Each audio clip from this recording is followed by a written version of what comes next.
I just want to say thank you very much for coming on Pareusi's On a Knife Edge podcast. And I'm sure this is probably the pinnacle of your career at the moment. Looking forward to it, yeah, can't wait. Before we start anything, as a thank you for giving me your time, because I know you're very busy, I've got you a little something. Oh, you're too kind, thank you very much. Can I open it? Yeah. Oh yeah, there we go. Oh, look at that, there we go. They were made in Falmouth, out of British leather.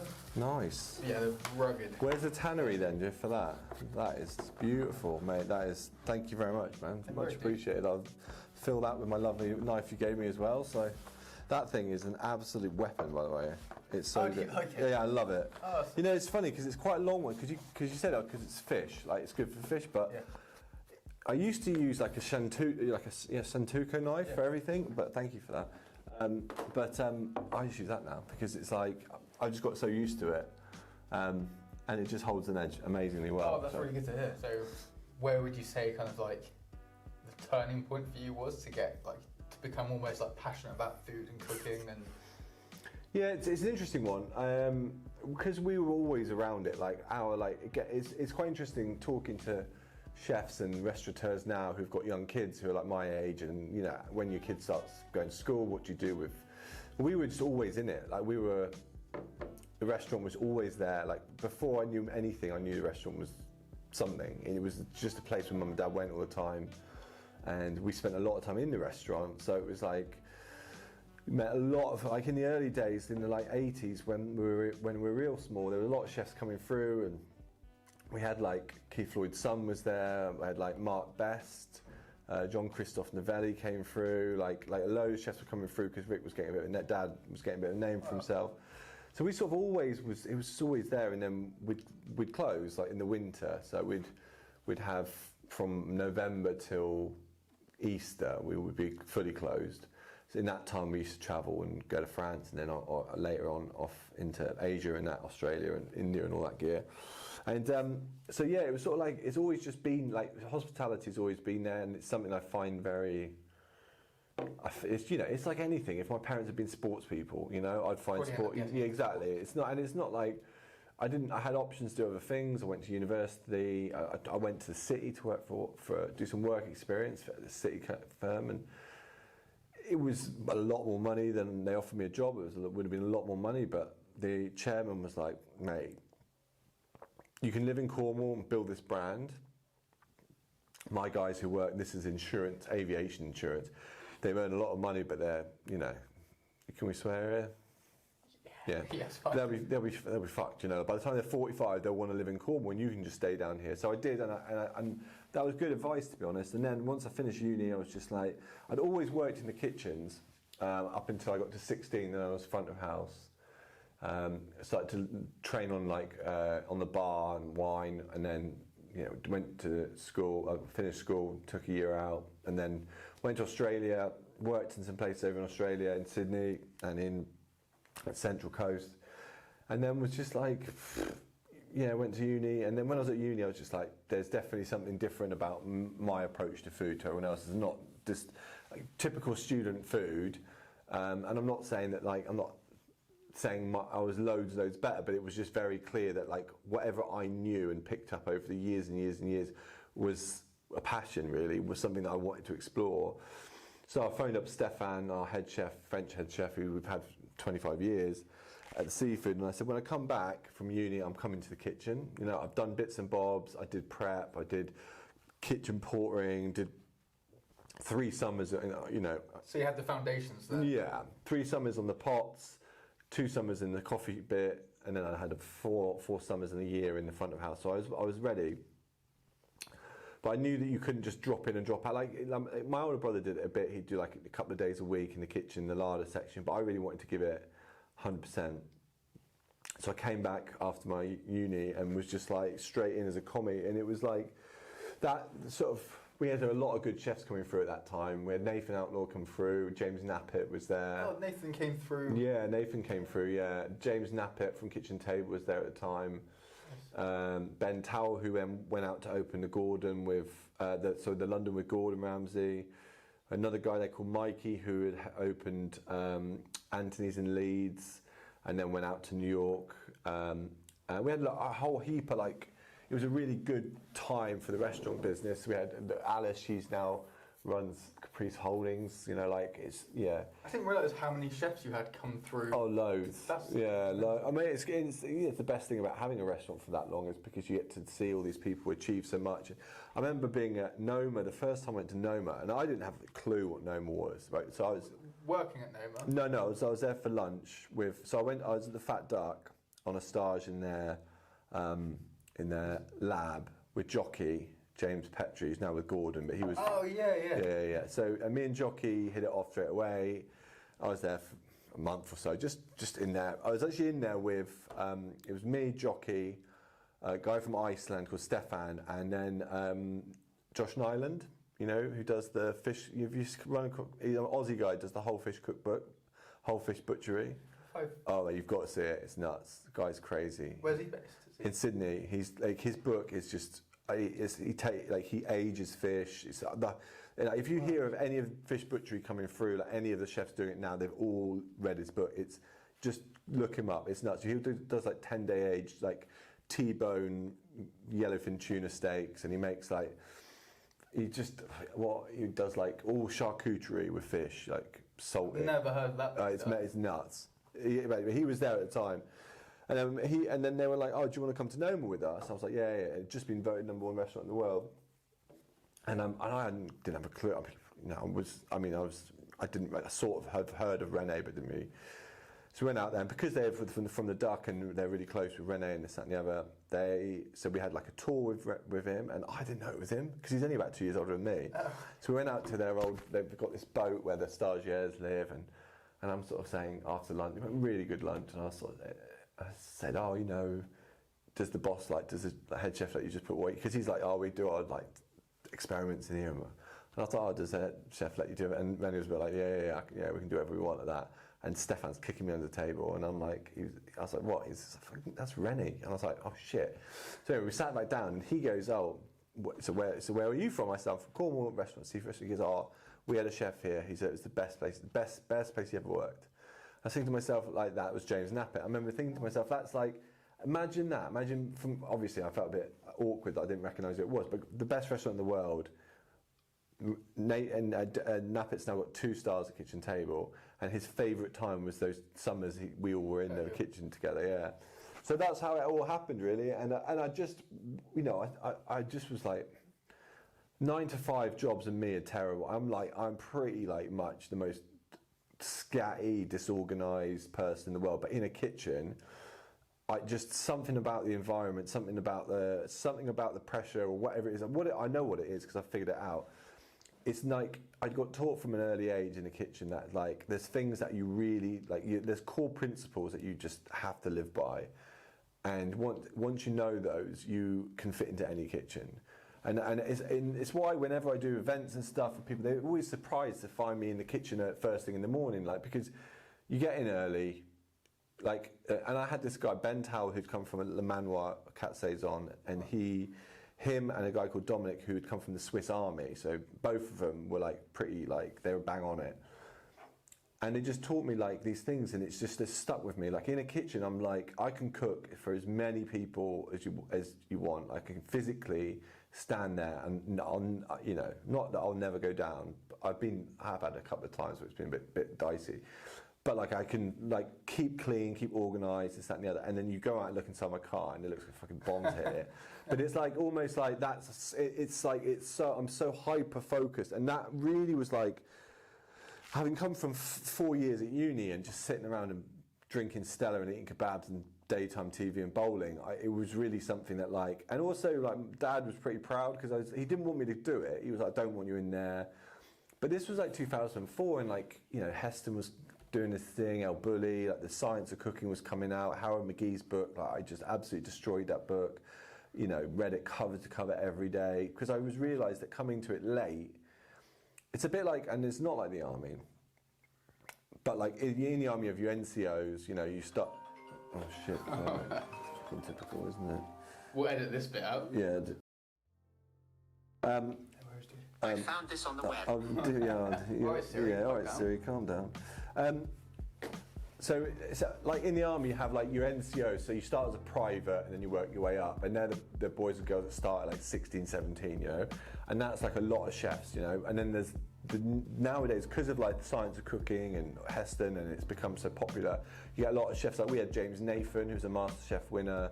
He came to us and he was a lawyer before, you know, like he come from that. Like we get a lot of them. People have come from uni and this, that and the other. And that's a bit like the officer corps, like, do you know what I mean? Like you're jumping in at a high level, but you really have to understand the subject. You have to have done like the theory. And like the thing about science and cooking is it used to be, you used to find like the older chefs that had been through the kind of like lots of kitchens would get quite upset, quite angry if you like start saying like you can't sear meat, you know, seal meat, you know, it can only, you know, all this stuff about Maillard reactions and all this, you know, like, because you're basically saying you don't know what you're talking about, but they've been taught it by learning it for years. And so there's a bit like a few years it was a bit hard. You'd have these two different sides of the kitchen, but I loved it. And then I got to stage in some amazing places. I went down to Le Régalade in Paris, which is this bistro run by this really famous chef who'd come from Guy Savoy, but it was like bistro food. It was like, there's a movement in France, and it's difficult, you know, French food is amazing, but it's difficult to get movements in France because they're very traditional, but it's called the bistronom or bistrotech movement. So it's all these young guys taking over old bistros and just updating them. Then went over to Sydney, to Tetsuya's, which was amazing. Darren Robertson was the head chef at the time, who's now got the Three Blue Ducks, and staged there for I think like 6 months. Went to Tokyo, they closed the restaurant, went in Tetsuya, who's is Japanese but does French food, sent me to work there for a couple of weeks, staged there for a couple of weeks. Then I came back, then I went down to Michel Brass, 3-star in La Guiole, opened their season for them. That was just amazing. Like, it's one place I've always wanted to go, and just meeting Michel and Sebastian. Sebastian was taken over, the son was taken over that year. They'd just done an amazing movie called Entre les Brasses, like between the two brasses. Okay. And it's like, if you've seen any of those, I'm ranting here, if you've seen any of those, well, you'd have seen like things like Chef's Table, all that kind of like, you know, the way that like DSLR cameras have got that depth of field, movie feel. The first two like food movies that were ever brought out that had that high quality Netflix, what you'd call style, was Entre les Brasses, which was the first, and then the Jiro, I Dream of Sushi. Have you seen that one? I haven't seen either of them. I'm really glad you told me, because I'm constantly trying to find new films. Jiro, I Dream of Sushi is about Jiro, the sushi chef from the 3-star restaurant in a Subway in Tokyo, and I've been, and it's nuts. It's the most expensive meal in the world, in my opinion, because you're only in there about 25 minutes, and it's about 500 quid, but it's 3-star, and he's there, and it's just like, but the movie's brilliant because he's 80, I mean, I think he's still alive. He's 80 odd in the movie, and his son's taking over. So both of them kind of resonated with me because it was like the dad was famous and they're kind of taking on. And it's just hilarious because it's in the subway. Like it's literally like, it's in like King's Cross. You know, you go down this subway in wherever it is, Shiblo, or I can't remember where it is. And he's there, and in the movie, people are coming like, "Can I get a drink?" They're like, "Nah." Like, what do you do? We just make sushi. Like, sushi, and like, G will be there for like 12 hours, like sorting through grains of rice to find the perfect rice for his sushi. It's nuts. He's nuts. He's brilliant. But the Michelin love it because it's the attention to detail. So I went to Japan, went down in La Guiole for a little while. Just again, stage is not working, I should say, and came home and was just like, that Michelin stuff is great, amazing. I was at the Duck as well, amazing. Those guys are amazing, and we're very close with the Fat Duck. Like the executive chef there, me and him started the seafood in the same day. The guy that was running dinner, who's just gone to Fallow, he was with us. The old head chef at dinner was Johnny Glass. He was with us. The one before, I mean, it's just ridiculous the amount of our old chefs that have been through that company. But for me, Michelin food's great, but it's just, you know, it's a type of food, but in the same way as any other type of food. But for me, I just like things a bit simpler. So that's a really long answer to your first question. Right. No, that's really interesting. I had no idea how many places you've previously worked. Yeah. And then speaking about stages, would you say, for like any young chefs who are like watching, would you say that's probably been the most valuable way of learning, like your skill? I think like the most valuable way of learning is to get into different kitchens and just build up your CV. For me, I was already 20. Sorry. For me, it's, to build up your CV in kitchens working is better, is the best way. But I didn't have the time to do it because I did a master's degree, an undergraduate degree. You know, I'd been on a gap year. I was 25, 26. You know, I wasn't too old, but like the company needed.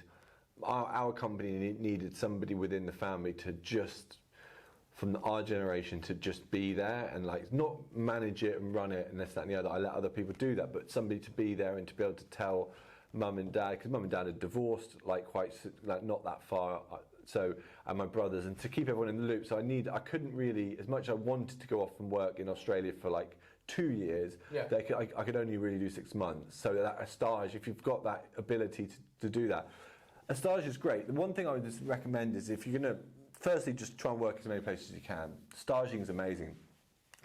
It is like, obviously now with social media and everything, you're getting people blogging about my day as a stagiaire and all this kind of stuff, which I sort of, it's a bit like whatever. But the good thing with the stages, you go in there and make clear to everybody you don't want a job, unless you do want a job. Some people will stage to get a job, that's a different thing, but I never needed a job. So I would always say to all the chefs de parties and the commies I came into contact with, even if I was in France, I'm not after a job. And then they will show you stuff that they wouldn't show you if you were, because they know that you're not going to, like for argument's sake, let's say Michel Brass, people who know him know he's got this dish called a gargouillo.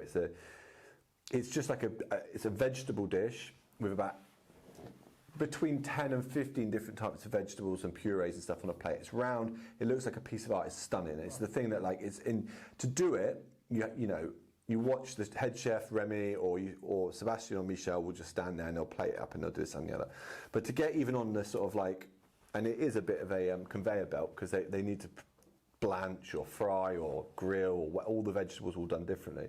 To get into that dish, you have to be chef de partie or above. Like, you know, they don't let anybody. They won't allow anyone else. No. You have to have done like at least, you know, you have to have done enough time to be allowed to be part of it. A stagiaire, on the other hand, can get into that chain. Like, you're not doing anything in particular. Like, you're not actually necessarily finishing something, but they'll add you to the chain, and you'll be like, so say it's 5 chefs to make a dish because it's their signature. But you'll have a stagiaire in there doing a bit in the middle, and you will see exactly what they're doing close up. Whereas the other chefs can't get near it because it's like, you know, it's a big, but it's a big kitchen, and they can't just come over and spend time when you've got, you know, you're doing a tasting menu for 12 different courses for 40, 50 people. You can't just go and leer at it. Whereas a stagiaire, you can watch the whole thing happen. And then once you've seen it happen, they might say, can you do this puree? Can you do this? And you'll do parts of a dish that you'd need to be there for a year. And that's just the way. So staging can be really good if they like you, and if you work hard. Because again, it's like anything. I was in charge. I was a stagiaire, but they put me in charge of these 5 other stagiaires because I could speak French, like not that well, but like enough. And these other guys were like, there's a couple of Brazilian girls. They didn't even know how to say backs. Like, and I'm watching them one time, and the head chef Remy, he really aggressive French bloke. I mean, he's nice, but like scary. He's holding a tray of amuse, and they're just, you know, walking around and not saying, but behind derriere, whatever. And he just said to me, like, you tell him what they, you know. And I'm like saying, so I can't speak Portuguese, let alone French. I'm trying to like say like, just don't stand behind somebody with a tray and don't tell them you're not there, because if that knocks over, it's chaos. But yeah, so that was but at that point I realised, I mean, we did like a load of foraging, every split we'd be out there picking stuff. It was an amazing experience, but it's just like that. And they've handed their stars back now. Sebastian, the second generation, he's handed them, he handed them back, and they gave them back to him. He had to hand them back again and say, I don't want them back, like, just because he just wants to run a different type of restaurant now. So similar to Marco Pierre White. Yeah, and quite, you know what, quite, you know, it's. You know, like I know a lot. I've got a lot of chef friends who are Michelin-starred chefs, and they like, everyone likes simple food, and everyone likes complicated food. You know, like some of the best meals you'll have, if you love food and you love kind of like the Fat Duck, for instance, is an unbelievably good experience for food. Like, and I know people go, oh, you know, it's snail porridge and this, that, and the other. It's not. It's changed. The menu's changed so much, and it's just like it's 5 hours of your life, and you'll laugh, and you know they're so friendly. Like take pictures, take videos. They'll write you a letter at the beginning, an email, and they're like, is this a special occasion? Do you want to fully personalise it? And then me and my wife went there, and they did all this like 3D printed stuff, all these where we first met. They did a postcard, like the whole thing. What they do, which I love, I think this is brilliant, and they do this at dinner in the Mandarin. So it's 2-star, 160 people. I just think this is so clever. Heston's is a genius. So he's come up with this 3-card system, right? So you've got 3 cards. So you put the card on your table, right? And the first card is, I want everything, because it's all historical food. It's like, he's taken inspiration from a friend of mine who's a food historian, and they've gone through all the old cookbooks and they're doing all these old dishes and this, that, and the other. So one is like, give me the whole history. I want everything. The second is kind of medium, give me a little bit, and the other one is just leave us alone. We don't care. And the reason being is the Mandarin Oriental is a 5-star restaurant, and they're all around the world, and there are people who stay there who have no idea who Heston is, who have no idea who he is. Yeah. No, don't care. They're who knows what they're doing, but they're just hotel people, and they're loaded, and they don't give a shit that this dish is from Mrs. Beaton's book in 1827. And they just want to be left alone. So they put that down, and that means that out of 120 covers, you might only need to do 60 covers to that high intensity when you're doing the nitrogen they make ice cream at the table with liquid nitrogen, like with creme anglaise, pour in liquid nitrogen and whisk it, all the smoke comes up, and that kind of stuff. And I just think that's really clever, because it's like it's understanding your clients. And I understood from Michelin and working in those places that that's just not really my food. It's too OCD for me, even though I think, like I say, I'd happily spend 500 quid a head at the Fat Duck all day long, but I wouldn't eat there every week. But I think it's just unbelievable. And like say, Paul Ainsworth, number 6 again, we're so lucky to have a chef like that, who puts that much thought, that much effort. He works so hard, that guy. Like, he's such a grafter, and everything's thought out to the nth degree. And I just think when you go in there, you smile. It's we're lucky, Padstow, we're lucky to have it. If he'd come in and try to do a seafood restaurant, I wouldn't be saying the same thing. But he does not, and he's everyone's doing their own. Exactly, yeah. Nathan, on the other hand, because he used to work for us and is a seafood specialist, is just, and again, Cornwall's so lucky to have people like that. Emily Scott, I really rate her food. Like, when she was at St Tudor, it was good food, but it's still a pub, and you're still like, even though you could say hand of flowers, this, that, and the other, but when you're actually servicing your pub, it's a public house. The thing that I find with running pubs is you've got to strike a balance, because certain people just have always gone there to drink, and it is public. And if you suddenly turn it into like a gastropub, they can get a bit naughty. Yeah, people are like, I don't like that. Yeah, so with St Tudor, which her food was amazing there, but it was always like, I could see what she was trying to do, but then now where she is so elegant, it's so like, I know it sounds, I'm not saying this in a sexist way, but it's so feminine, the food is very feminine, and I think it works really well with seafood, especially because it's light, it's not like, everything's very, it's not overpowering, and a couple of our guys work with her, and it's just the view and everything, and I think she's doing. It just kind of marries together, doesn't it? Yeah, and again, we were lucky, again, and there's plenty of other places in Cornwall we're very lucky. So then I came back from all that staging and that, and just decided that what we were doing here in Cornwall is a bit of fish on a plate. Our idea of Sounds of the Sea is walk around the harbour and then come and have a Dover sole. So, like, the way you did, and you did all your staging and stuff, did you say you went to, like, college to study? No, I did all that. There's a book called On Food and Cooking, The Science of Cookery by Howard McGee, and that's the book that Heston first picked up when he opened the Fat Duck, and it was a bistro. And I recommend anybody to read it. I mean, there's books like The Modernist Cookbook, which is 5 volumes, it's 300 quid or whatever. But honestly, find a copy of Howard McGee's book. I've met him a few times, brilliant. And it just goes through like stuff that it's just fascinating. If you like food and you're interested in the way things, work, just read it. And then from that point, I was kind of like, that's what I wanted to do. I didn't want to become like a molecular gastronomy person. I wasn't interested in that, but I was interested in just reading around the subject. Like, it's knife skills. Like, it's strange, like learning to chop and to be organised. Like this, like I said. That's massive, isn't it? Yeah, like I had like this Swiss guy. It's quite a funny story actually. So I get there first day, Stefan chucks me in, I'm a commie, I have no idea what I'm doing. I've got a couple of knives, don't really know. And Stefan says, Dominic, you're on him. So I'm a commie, right? And I had this for about a month, and he was hard on me. Like, fair, like as any, not hard, but like stuff that he told me in that month, I do religiously to this day, like blue roll underneath the thing, having like a wash thing, a bin, like a 2 litre with some soapy water and this, that and the other.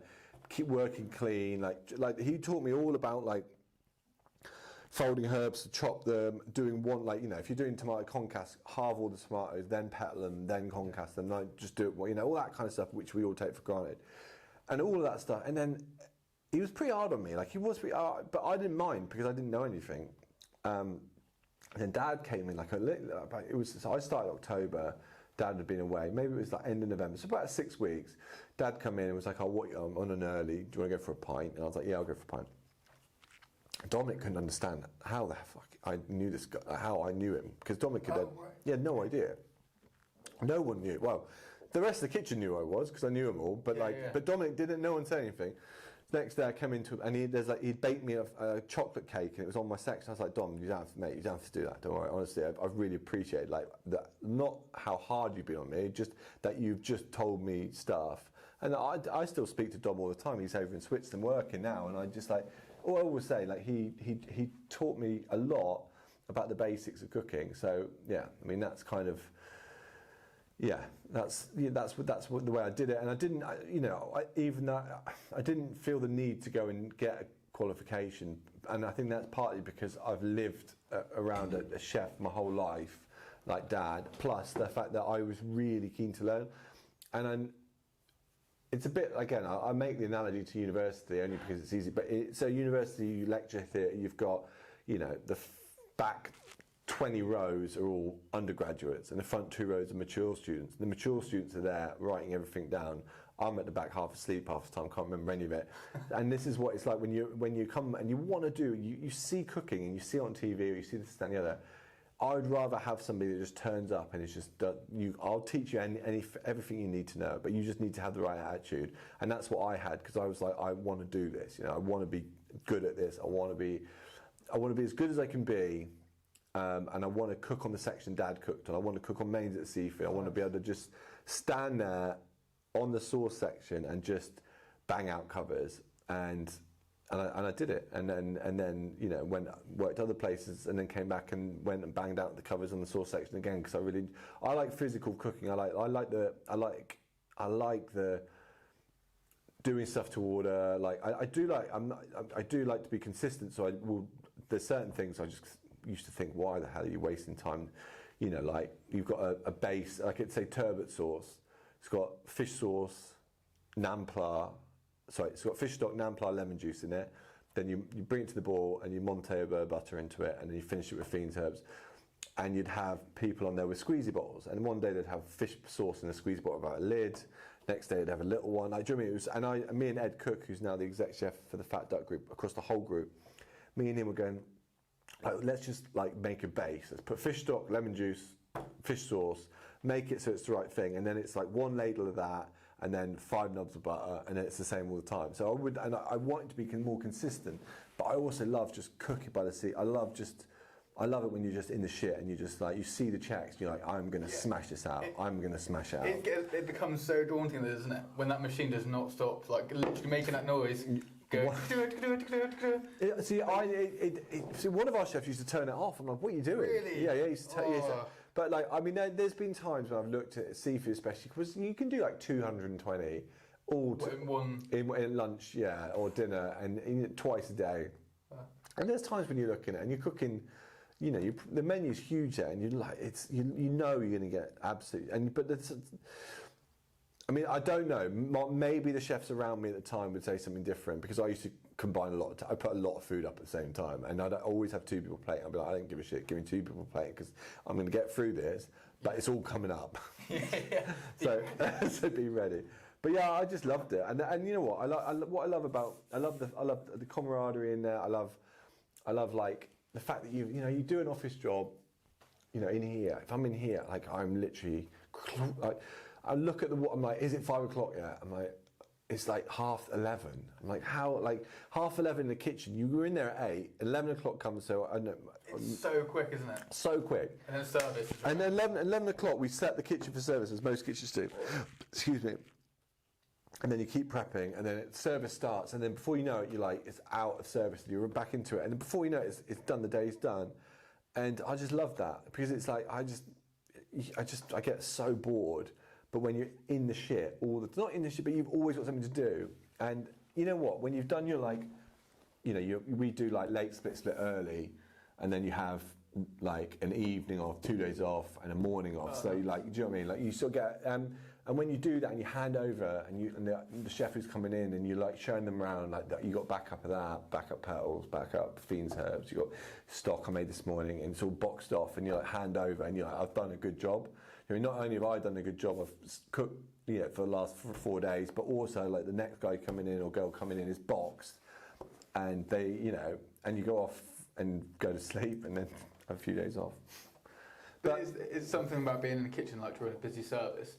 Where definitely one thing I think I've crossed over from chefing is like every movement basically in the kitchen has to be efficient. Yeah. Like, something's being done. Yeah. Movement. Yeah. I mean, and when you're in like service, you do, like you said, kind of get in that zone of like, it's almost like tunnel vision, isn't it? And you're just organised. It's so weird. You know what? It's so weird when you say it like that because it is like it's tunnel vision to what you're doing, but you can sense everything around you. Yeah, exactly. Like as in like when you're like dancing around a kitchen, you are moving from one place to the other, depending how well designed the kitchen is. But there's the ergonomics of the kitchen is really interesting. But actually, when you're in it, it's just people look at kitchens and think it must be so hard in there, but it's actually really, really well organised. A good kitchen doesn't shout. It will shout orders to make sure people can hear it. But what you see on TV are people getting, it does happen. But most well-organised kitchens, and I've heard it from head chefs of good kitchens as well, who said when they're in trouble, they tend to shout because they want somebody else to go down because then they can blame somebody else. But you're right, it's tunnel vision, but also it's kind of balletic in the way you move around. And actually, our cafe, which does the Asian food, is 2 people, and I was the sous chef there for 3 years. It's two chefs in a tiny area. It does 120 covers of service, and it's like the most ergonomic kitchen. You have to get the KPS to run and fill you up, a bit like a bar back, but it's just like it's like everything is kind of everything's around you. Yeah, but yeah, no, I love it, and I've always, it is hard. Now I'm like a director, and it's like I've got like responsibilities like that. Like I'm keep trying to give other people. Because you know what, and this happened last summer actually, they were really short in the seafood, and I said, I'm just going to go and cook. And I said to Pete, Pete, I'm going to come in, this is what the old man used to do, I'm going to come in at 11 o'clock, and then I'm going to cook, and I'll leave at 3, and then I'll come back in at 6, and I'll cook till 9, and then you guys take over. But I'm not doing any prep, I'm not doing any clean down, I'm just going to cook, because that's what I like to do. And also, like, I've not done my time now. A lot of people, I'm only 42 years old, but I've done a lot. I've done enough cleaning and enough, all that kind of stuff. And also once you're in, I've got to make strategic decisions for the company. I've got to go through and it's hard when you're in a kitchen. You just tunnel vision. You almost can't do anything else. And I've unfortunately or fortunately, depending how good a job I'm doing of it, I've got a lot of responsibilities. We've got 600 employees. Hell of a difficult time. I had no idea it was 600. Well, it's more at the moment. 600 is our average. It's about 720 at the moment because it's summer. Wow. But we've, after what's happened in the last few years, it's more than just, as much as I love cooking, my job is more than that. My job is making sure people have got jobs because we've been fucking close to the edge over the last few years, with COVID and with Brexit and fucking... It was just so many things, wasn't it? In a row of just... Yeah, some plain sailing weather would be fucking brilliant. There's got to be light at the tunnel soon, isn't there? Well, let's not get political, but who knows? Yeah, fingers It's crossed. not that sort of podcast. But, so when you, like, obviously if you're, I guess not so much anymore cooking, but when you do go back home and you get a bit of time to like chill, cook for yourself, for your family, do you have like your own kind of almost pre-cooking ritual that you do? Mine is like, I'll get a glass of wine, put a podcast on, Yeah, my own one, yeah. and then similar again to being in the kitchen, everything laid out, and then Yeah, I mean, like, or are you just like looking no, at so like my wife's a really good cook as well, so, and it's quite hard because we kind of fight over who's going to cook, because like if you cook you don't clean, like, do you know what I mean? And yeah, that's but like I will often, like, again, it's interesting you say about podcasts, music, that sort of stuff. See, nobody used to do that. So back when I started, nobody would listen to music in the kitchen. I used to listen to it because I didn't give a fuck, and I'll be like whatever it would be, like drum and bass or whatever it would be, just in my section, and Stefan was not really that keen on it, but like he'd let me get away with it if I was on the larder section, but in the main kitchen not so much. And I know you have to communicate, but prep time, you just get your head down and just. I 100% think that the chefs can do whatever they want, and it's the same with like, this is my management style: is you get the product out there properly. You do whatever the hell you want. You come in whenever you want. I couldn't care less if you want to work. I know kitchen staff can't work from home. These guys are in the office. If you want to work from home, you work from home. You get the work done. I don't care what you're doing. I don't care if you sat in your pants and watching daytime television. If that work is consistently the way I need it, I don't care. And I remember listening to Rene talk on, maybe it was Desert Island Dish. Yeah, it must have been Desert Island Dish because he played Metallica afterwards. And he was like, and he goes, he was such an uptight chef, and then one day he put Metallica on in the kitchen, and he'd never worked in a kitchen with music before, and he said it changed his life. He never, it was, because it's like not in service, but just in prep time, because it's just like, why wouldn't you want to listen to something? So when I'm at home, I'll listen to podcasts on my ears normally, in my ears. Yeah. And I do like, but the thing is, I'm a chef that uses every pot and pan in the house. And then you regret that at the end. Oh, well, I don't do. Yeah, that's why. Yeah. That's why Lucy wants to do the cooking all the time. She does like a 1-pan Parmigiana, and I'm doing 8-pan this, that, and the other. But I think, like, for me, I'm also like, I'm always just trying to do something a little bit different with every dish I do, just because I find it fascinating to just try all these. I've got 1,000,001 different. I've got them arranged. It's kind of what my book's planned. My book's planned around this. It's like not like Columbo, but like one more thing. There's always one more thing that chefs will put into something which will elevate it, and it'll always be based around like umami or sourness or bitterness or whatever. And I'm often like balancing like fermented black rice. Chinese black rice vinegar is one of my favourites at the moment. It's just an amazing product, and then like got mirror in to balance it out with this, and then I'm looking at some bitterness from chocolate or coffee, and I'm just trying to build up. So I'm always organising like the dish, and then just trying to see what I can do to change it. But I love cooking at home. I think, but not when I've been cooking. So if I've been cooking that day, if I'm on an early day, I will not cook. I will make a pizza, or I'll eat any fucking shit food. I think like a few people think that if you're a chef, when you go back home, you cook like a nice fancy meal for yourself, all fresh. Normally mine was like a pot noodle, a pizza. Yeah, I mean, Yeah. Those but the thing is, nowadays on Amazon you can get like the Nissin cup noodles, the Japanese ones. You can get them online. They're brilliant. They're like ramen in a bowl, but they're really full of MSG and they're delicious. And then you just whack in like some sriracha and a bit of like broccoli and tofu and just almost like pimp it up. Yeah. So I do a lot of that. I eat a lot of cheese strings, fabs. I mean, again, like a lot of a lot of people think chefs eat but then when I've got a day off and I can get down to get down the butchers, when I can phone Ian Warren and get him to send me something. And then I'll just I love doing a roast. I think what people say about the Brits, like fulingi and a roast, two quite difficult dishes to get right, and a lot of people can do them. A lot of people's mums and nans and dads and grandpas can do them, and it's quite hard because you've got to get everything together at once. There's so many elements for both things. So I think we should. I love making a roast. I find that I'll do reverse sear like a shit piece of brisket or something, just put it in the oven at 60, leave it there overnight. Then, and everything, like the gravy would be full of like mushroom ketchup and fucking soy and Thai fish sauce and black vinegar. And, finding the perfect roast potatoes is always like, a constant thing. And I think isn't it? Every time you do a roast potato, you're like, I can do it better than that. Yeah, exactly, yeah. The one thing I've never been able to do is, and this is going to be embarrassing, but I can't do Yorkshire pudding. My mum's from Yorkshire, right? I'm so bad at them. I buy Aunt Bessie's, right?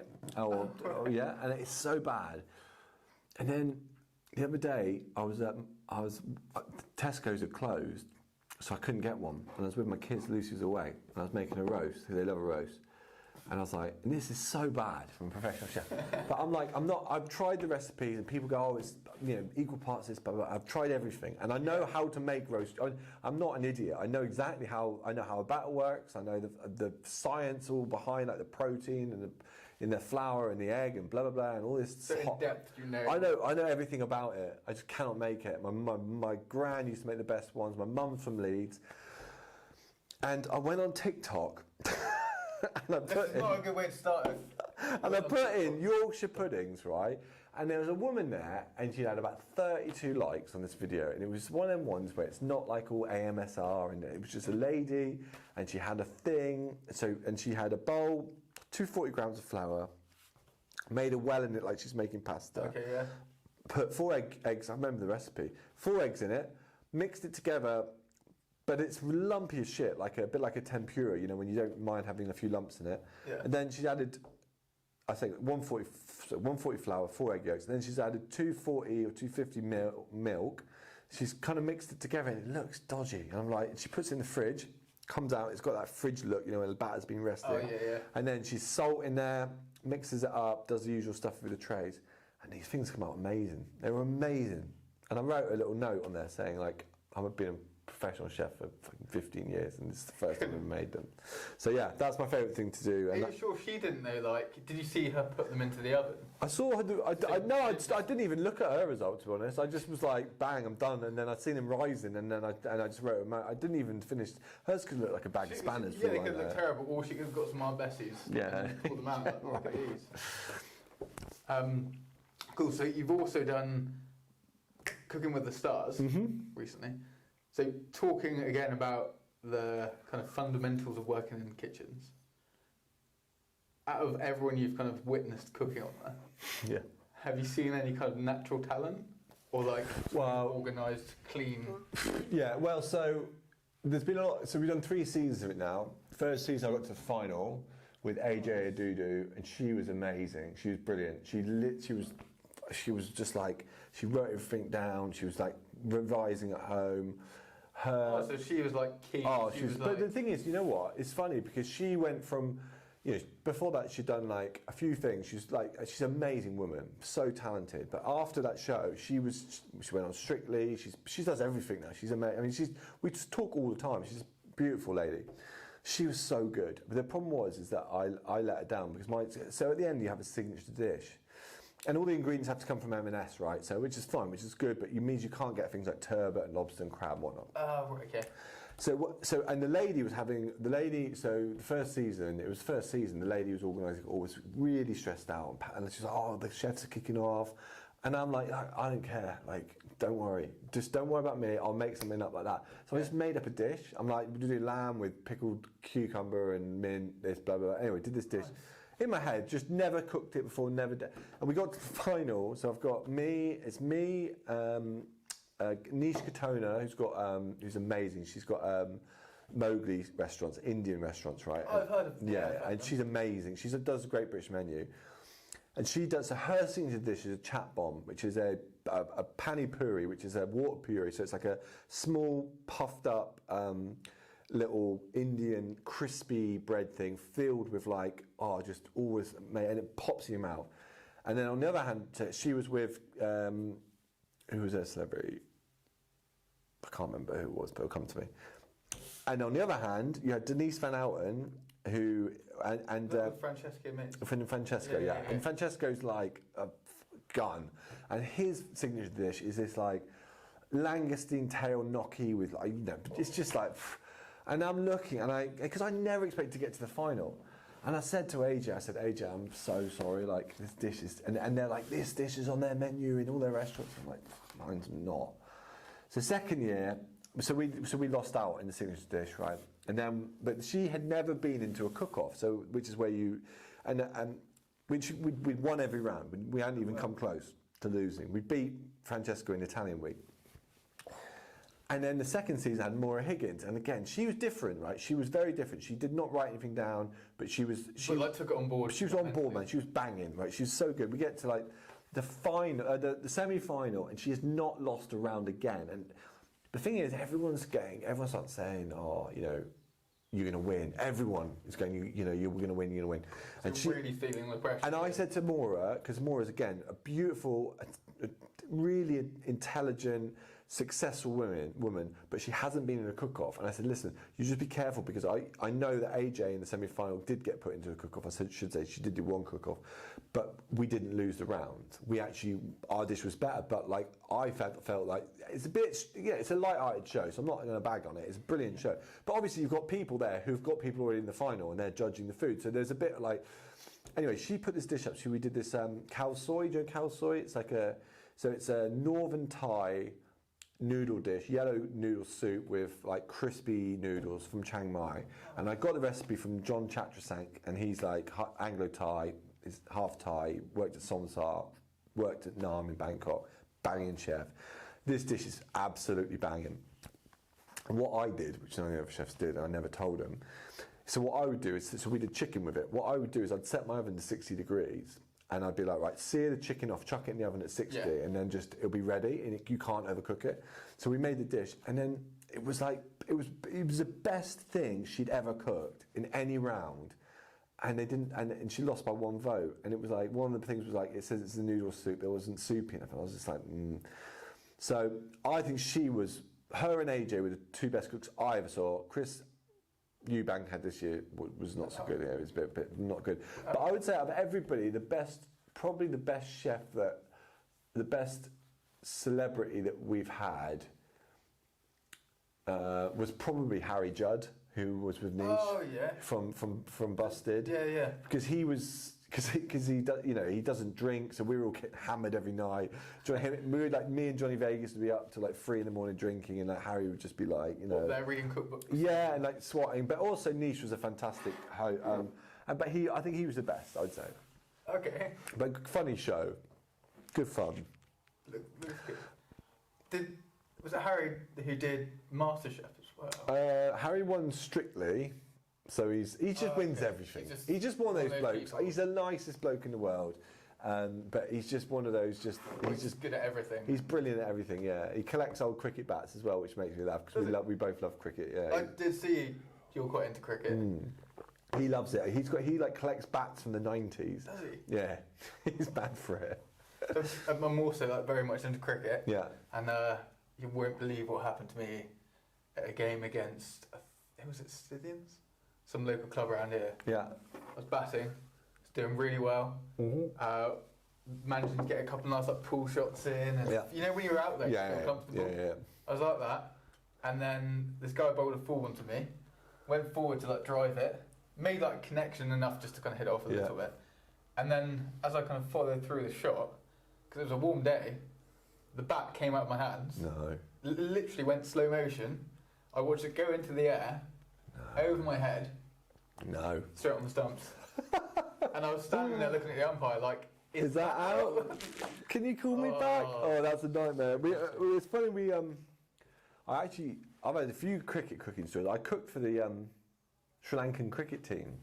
Oh, wow. So I was in Sri Lanka, a mate of mine, he's pretty eccentric. He's got his private island down in Gaul, and that's quite an eccentric thing. But he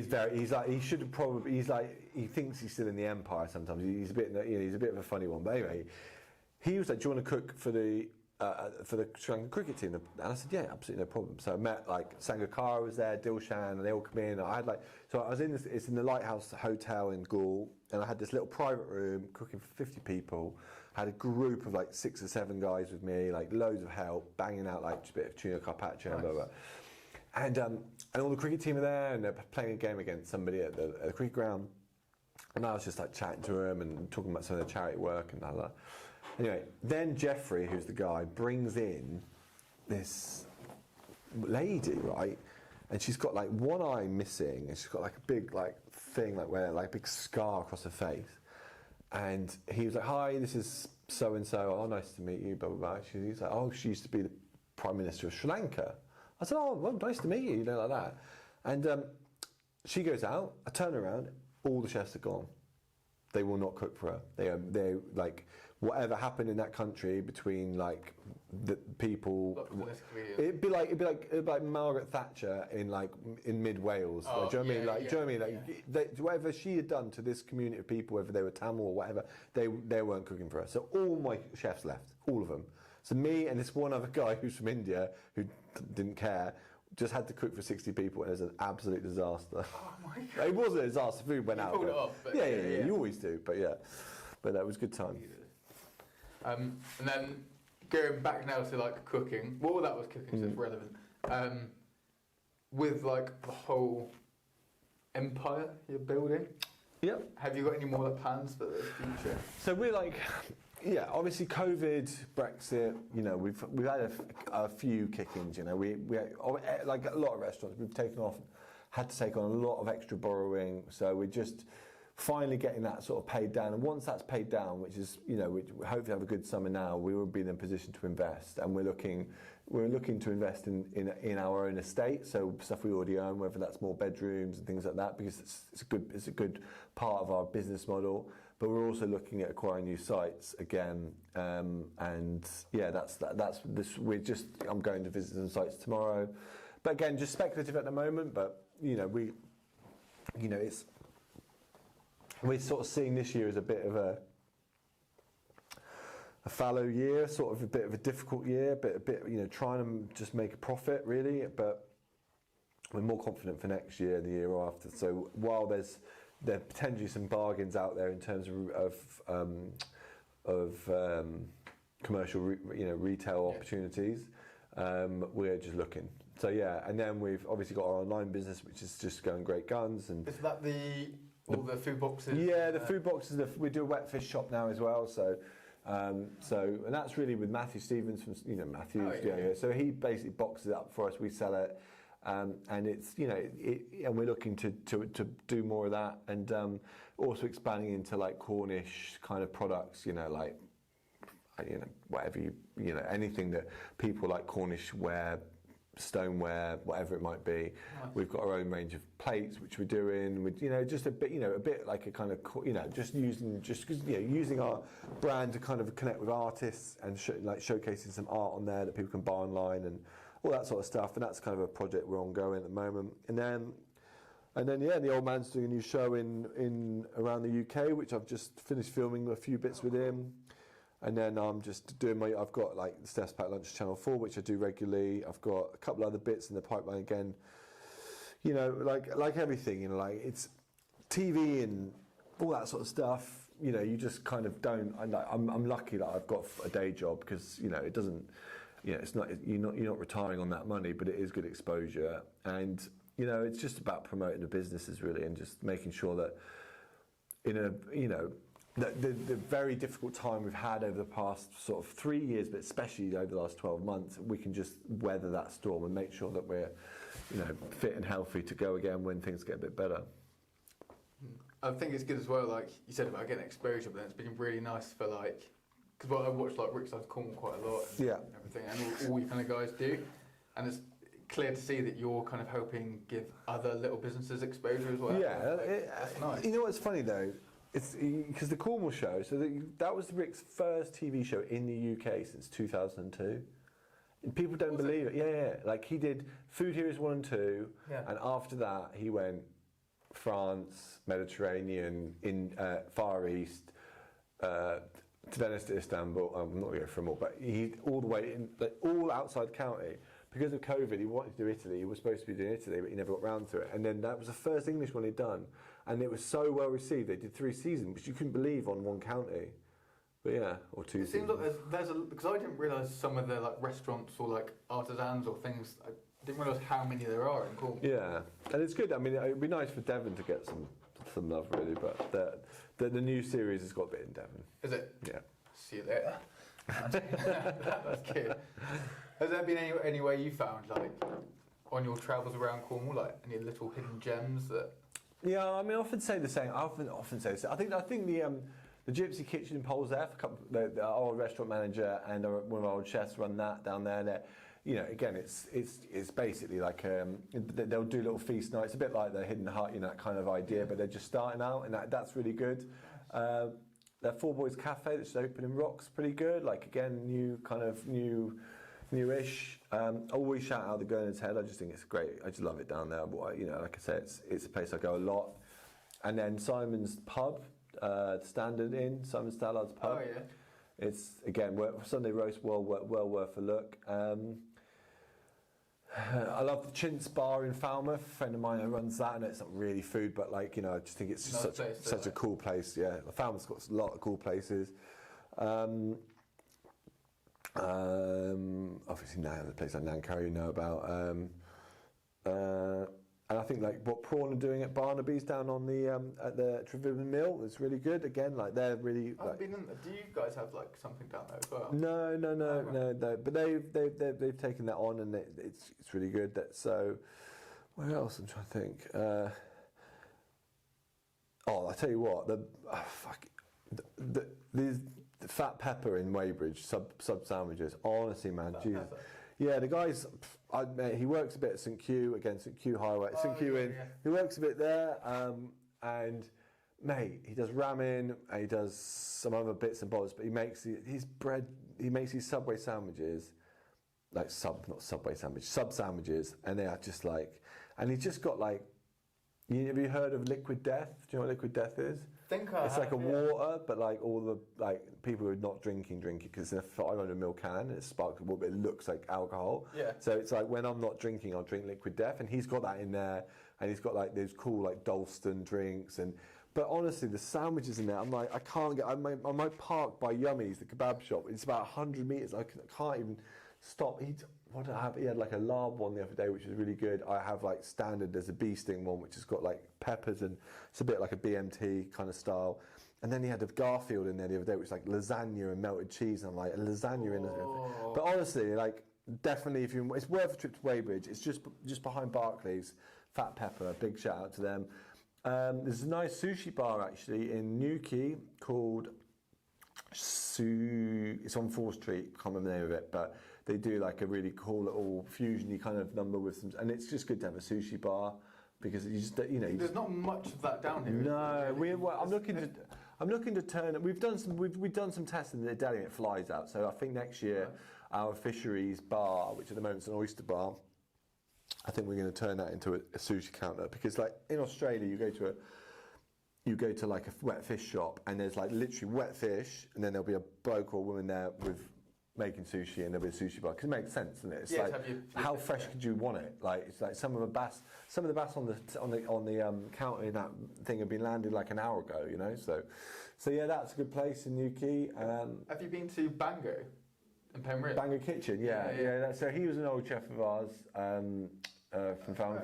In Korean and Asian food. Yeah, that's nice. Yeah, and that's good. I'm just trying to think of some other places on the south coast that. When you start thinking about it, so many places. There's millions. Yeah, I really like. Well, obviously Crookhaddon's. I mean, got an amazing review recently. Dan, I'm actually eating there. He keeps inviting me, but I'm like, you know, it's just like he's such a nice place. It's taken him so long to get off the ground, and he goes. And this was like before I was in Australia for the most when he opened. And he's like, come down and I'll shout you dinner. I'm like, mate, you're a brand new restaurant. You don't shout me dinner. I can pay for my dinner. Like, do you know what I mean? Like, that's like it's really, really, really kind of you. But it's winter time. I'll pay, but I just haven't got around to it. And obviously, like places like Coombs Head, I think it's just brilliant. Haven't been there yet. Brilliant. Yeah, it's really, really good. But that's like a different level. And then, there's Taco Bell and Cornwall Services. Have you been there yet? No, not yet. Do you want to go there? It's just weird. When I was in America, whenever I'm in America, I eat them. I just haven't been. It's just weird. I mean, it's so weird to think that we didn't get a McDonald's in Cornwall until. I mean, the McDonald's on Hamburger Hill, Fradden, I should say. I mean, that only opened when I was in secondary school. We didn't have a McDonald's. We were like no McDonald's in the whole county. And look, don't get me wrong, but like there are, you go to Macca's at like midnight on a Friday night, you might see chefs from restaurants you know down there. Let's put it that way. Yeah. So during the whole kind of time working in like hospitality industry and cooking, and what would you say your proudest moment is through your career? Oh, it's hard. Being on here. Yeah, being here, definitely this podcast. I did. We won an award for something or other in London. It's a few years ago, and we then had to cook a course for the next year's award, and it was like that building was. I was doing start, and Paul Ames was doing main course, and I can't remember who was doing dessert, and it was in a big ballroom, like hundreds of people, and it was a dish that it was my dish that I'd invented, and it was this like it's turbot with like basically chicken stock and white miso sauce, and then you poach like. It was actually a bit, so I took a little bit of the inspiration from the gargouille we were talking about earlier on, the Michel Brasse. The reason Michel Brasse's gargouille is so good is because it's all vegetables, but the secret to it is he starts everything off it cooks in ham fat. So it's not like Iberico ham fat.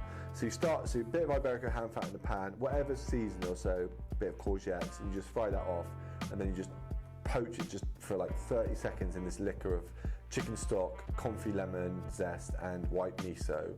It's kind of sweet and sour, and then you plant your turbot, scallop, and you finish it with like chervil or something.